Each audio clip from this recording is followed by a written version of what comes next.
13 मार्च 2026 कोलकाता का Netaji Subhash Chandra Bose international airport. शाम का वक्त था। नॉर्थ ईस्ट से लौटा एक अमेरिकी नागरिक वापसी की फ्लाइट पकड़ने की कोशिश कर रहा था, लेकिन जैसे ही काउंटर पर उसके डॉक्यूमेंट्स स्कैन होते हैं तो इमिग्रेशन अधिकारी को कुछ ऐसा दिखता है कि उसे तुरंत हिरासत में ले लिया जाता है और गिरफ्तारी के बाद उसे NIA नेशनल इन्वेस्टिगेशन एजेंसी के हवाले कर दिया जाता है। लेकिन उस शाम वो इकलौता शख्स नहीं था जिसे NIA ने गिरफ्तार किया था। लखनऊ और दिल्ली एयरपोर्ट पर 6 और लोगों को कस्टडी में लिया गया था और हैरान करने वाली बात यह थी कि ये सभी लोग विदेशी नागरिक थे, जिनमें से एक अमेरिकी और 6 यूक्रेन के सिटीजन थे। लेकिन ये गिरफ्तारियां हुई क्यों? इसका जवाब मिला 15 मार्च को, जब NIA ने इन सभी पकड़े गए 7 विदेशी नागरिकों को दिल्ली की पटियाला हाउस कोर्ट में पेश किया। असल में ये 7 विदेशी नागरिक टूरिस्ट वीजा पर भारत आए थे, लेकिन इनकी मंजिल भारत नहीं बल्कि म्यांमार थी। वो 7 लोग पहले गुवाहाटी, फिर अवैध तरीके से मिजोरम के रेस्ट्रिक्टेड एरिया से होते हुए म्यांमार के बॉर्डर में दाखिल होते हैं। रिपोर्ट्स के मुताबिक ये 7 लोग एक खुफिया मिशन पर म्यांमार गए थे, जिसके लिए उन्होंने भारत के वीजा का इस्तेमाल किया। NIA ने आरोप लगाया है कि इन 7 ने म्यांमार में तख्तापलट की कोशिश कर रहे एथनिक आर्म्ड ग्रुप को ड्रोन वॉरफेयर की ट्रेनिंग दी और साथ ही हथियारों की सप्लाई और आतंकी गतिविधियों को अंजाम देने में भी उनकी मदद की। लेकिन जब ये म्यांमार में अपना मिशन पूरा कर वापस लौट रहे थे, तब ये NIA के हत्थे चढ़ गए और पटियाला हाउस कोर्ट ने इन 7 लोगों को 11 दिन की NIA कस्टडी में भेज दिया है। लेकिन कहानी सिर्फ इतनी नहीं है। पकड़े गए इन 7 लोगों में एक अमेरिकी शख्स ऐसा है जिसकी पहचान उजागर होते ही जांच एजेंसियों में खलबली मच गई है। एक ऐसा शख्स जो दुनिया के हर कॉन्फ्लिक्ट जोन में नजर आता है, फिर चाहे वो लीबिया से लेकर सीरिया में चल रहा गृह युद्ध हो या यूक्रेन में हो रही जंग हो, यहां तक कि वेनेजुएला में भी ये शख्स दिखाई दिया था। यानी ये शख्स हर उस जगह मौजूद रहता है जहां कोई ना कोई जंग चल रही हो। इस अमेरिकी नागरिक का नाम है मैथ्यू वेंडिक, जिसे कोई CIA का आदमी बताता है तो कोई भाड़े का सैनिक। लेकिन सवाल यह है कि ये शख्स आखिर है कौन? इस वीडियो में हम इसी सवाल का जवाब खोजने की कोशिश करेंगे। साथ ये जानेंगे कि इन गिरफ्तारियों के पीछे की पूरी कहानी क्या है और ये लोग म्यांमार में क्या कर रहे थे। हेलो, मैं हिमांशु हूं और आप देख रहे हैं खबरगांव। मैथ्यू वेंडिक के बारे में बात करें उससे पहले मौजूदा केस, गिरफ्तार हुए बाकी के यूक्रेनी नागरिक और उन पर लगे आरोपों की सारी जानकारी ले लेते हैं।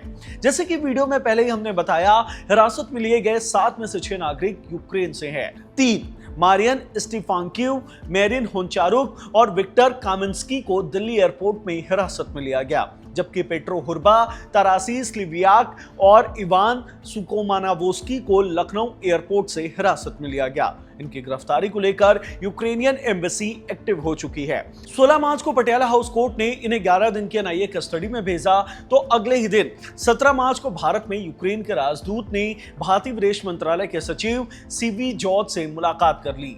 बाकायदा एक विरोध लेटर सौंपते हुए सभी यूक्रेनी नागरिकों की तत्काल रिहाई और उनसे मुलाकात की मांग की।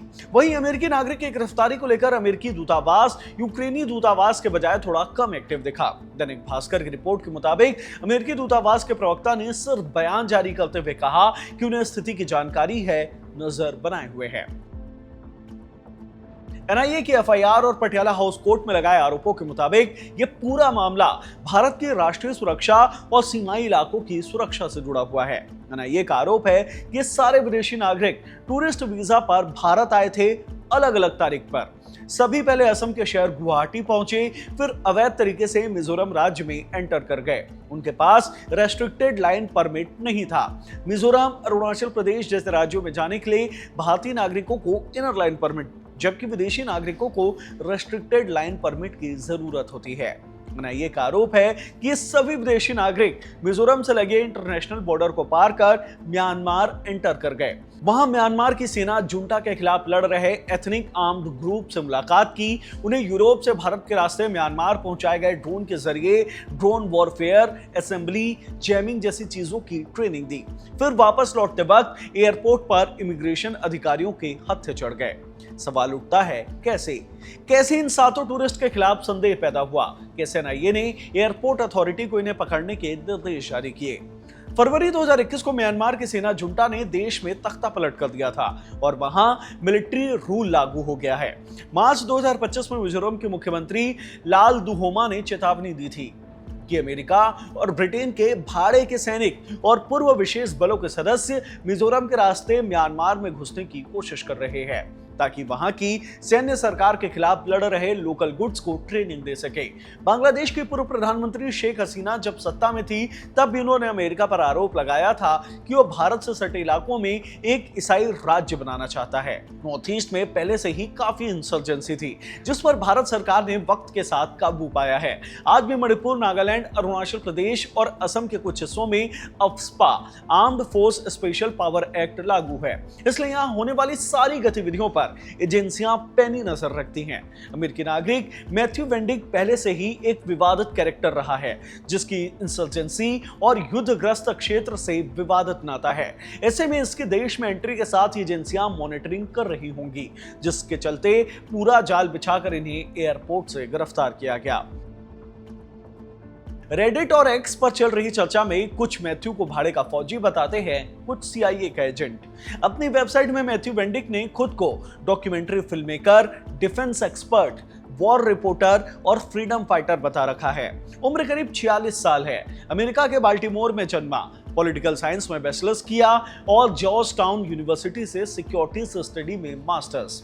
अपनी वेबसाइट में मैथ्यू दावा करता है कि इस कोर्स में एडमिशन पाने वाला वो सबसे कम उम्र का शख्स है। उसके मास्टर्स कोर्स का थीसिस था ओबामा बिन लादेन की लीडरशिप वाला अलकायदा अमेरिका को क्यों निशाना बनाता है। साल 2007 में अरब में हो रही उठापटक से प्रभावित होकर मैथ्यू ने अफ्रीका से मिडिल ईस्ट तक बाइक राइड की थी। उसने कावासाकी KLR 650 बाइक से 3 साल तक टूर किया जिसमें Morocco, Mauritania, Tunisia, Libya, Egypt, Jordan, Syria, तुर्की को कवर करते हुए इराक में अपना सफर खत्म किया था। मैथ्यू की वेबसाइट के मुताबिक उसने साल 2009 में वॉर रिपोर्टर के तौर पर काम करना शुरू किया। बाल्टीमोर एग्जामिनर नाम के एक अखबार के लिए उसने इराक में वॉर कवर किया और इस दौरान अमेरिकी सेना के साथ लंबा वक्त बिताया। द प्रिंट की रिपोर्ट के मुताबिक 2010 में वेंडिक एक कथित प्रोजेक्ट के लिए अफगानिस्तान गया जहां उसने लंबे वक्त तक अमेरिकी सेना के साथ वक्त बिताया। इस दौरान उसने अफगानिस्तान में अमेरिकी सेना के सबसे इंटीरियर ठिकाने फॉरवर्ड ऑपरेटिंग बेस बायलॉग में भी वक्त बिताया था। मैथ्यू दावा करता है कि वो OCD से पीड़ित है, ऑब्सेसिव कंपल्सिव डिसऑर्डर से, एक ऐसा मेंटल स्टेट जिसमें किसी इंसान को बार बार अवांछित विचार आते हैं, एक तरीके से ऑब्सेशन की तरह। वो उस इंसान को किसी चीज को बार बार करने के लिए मजबूर करता है। 2010 में वेंडिक ने अरब देशों में दूसरी बार मोटरसाइकिल जर्नी की थी। इस बार वेंडिक मशहूर फोटोग्राफर डैनियल ब्रिट के साथ इराक से अफगानिस्तान होते हुए ईरान तक बाइक के जरिए यात्रा की। साल 2011 में वेंडिक्ट पहली बार बड़े स्तर पर चर्चा में आए जब लीबियन वॉर में उनकी एंट्री हुई थी। 2011 में वेंडिक्ट लीबिया चले गए और वहां के लीडर मुअम्मर गद्दाफी के खिलाफ लड़ रहे विद्रोहियों के साथ विदेशी लड़ाके के तौर पर लड़ाई करने लगे। हालांकि उन्हें जून में गिरफ्तार कर लिया गया और त्रिपोली के कुख्यात अबू सलीम जेल में सॉलिटरी कन्फाइनमेंट में रखा गया। बाद में विद्रोहियों ने जब त्रिपोली पर कब्जा किया तो वेंडिक जेल से छूट गए और वापस से लड़ाई में शामिल हो गए। साल 2012 में वेंडिक की सीरिया सिविल वॉर में भी एंट्री हुई। वो बशर अल असद के खिलाफ विद्रोहियों के साथ देने लगा, उन्हें ट्रेनिंग देने लगा, जिन पर वेंडिक ने बाकायदा एक डॉक्यूमेंट्री फिल्म भी बना रखी है। इस दौरान असद रिजीम ने वेंडिक को आतंकी घोषित कर दिया था। वेंडिक ने इराक में भी ISIS के खिलाफ असीरियन फोर्स के साथ लड़ाई लड़ी थी। साल 2014 में वेंडिक ने सोली सन्स ऑफ लिबर्टी इंटरनेशनल नाम के नॉन प्रॉफिट ऑर्गेनाइजेशन की शुरुआत की। उसकी वेबसाइट के मुताबिक इस ऑर्गेनाइजेशन का उद्देश्य उन लोगों को ट्रेनिंग देना है जो तानाशाही सरकारों और आतंकवाद के खिलाफ लड़ाई लड़ रहे हैं। ये संगठन ऐसे लोगों को सैन्य प्रशिक्षण, सलाह, रणनीतिक मदद और रिसोर्सेस उपलब्ध कराने में मदद करता है।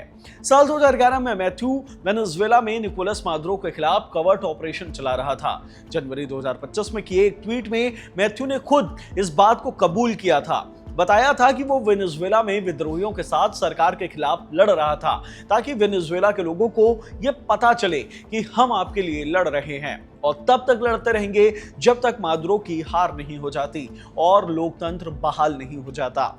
इसी के चलते मैथ्यू बेनेडिक्ट पर CIA के एसेट होने का भी आरोप लगता है। एक्स पर ही मैथ्यू ने यह एडमिट किया था कि 2022 में वो यूक्रेन चला गया था ताकि रूस के खिलाफ लड़ सके। उसने अपनी टाइमलाइन पर लिखा है कि हम वेनेजुएला, बर्मा, ईरान और बाकी तानाशाही देशों के लीडर्स के पीछे हैं। अब रूस तुम्हें प्रोटेक्शन नहीं दे सकता। तुम सबका वही हाल होगा जो सीरिया में असद का हुआ। इस पोस्ट में वो रूस को धमकी भी देता है और लिखता है कि रूस, हम तुम्हारे पीछे हैं। हम इस जंग के लिए 2022 में यूक्रेन चले गए थे। अब मैथ्यू पर आरोप है कि उसने म्यांमार की सेना जुंटा के खिलाफ लड़ रहे एथनिक आर्म्ड ग्रुप को ड्रोन वॉरफेयर की ट्रेनिंग दी है। इसके लिए उसने भारत का रास्ता चुना। आरोप है कि उसने अवैध तरीके से सीमा पार की और वापस जाते वक्त NIA के हत्थे चढ़ गया। अब मैथ्यू बाकी के 6 यूक्रेनी नागरिकों के साथ NIA की कस्टडी में है। इस केस में आगे जो भी अपडेट सामने आएंगे हम आपको बताते रहेंगे। इस वीडियो में इतना ही। धन्यवाद।